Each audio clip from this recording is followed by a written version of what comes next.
Hi everyone. In this video, I'm going to discuss about the operators and operand. So what is the operators and what is operand? So first you should be aware about the operator. An operator is a symbol that perform operation or action.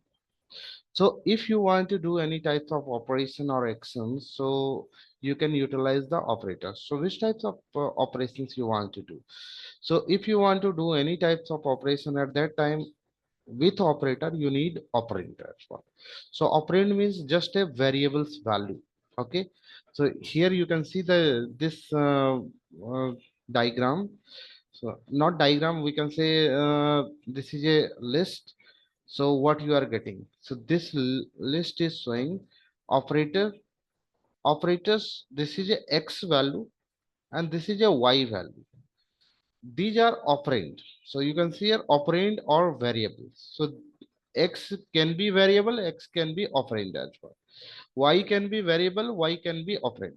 So in between the x and y you get operator. Operator can be plus, minus, multiplication and equal, division, and a lot of other or arithmetic operator as well, and relational operators as well. So these are operators available into Python. So in other programming language, similar types of operator you will get, but it can be somewhere you are getting you are not getting bitwise operators. So you are not getting identity operator, but most of the operators available in each and every programming language. So these are operators and operand.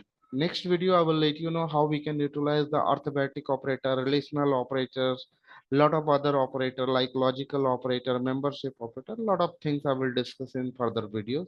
Thank you so much for this video.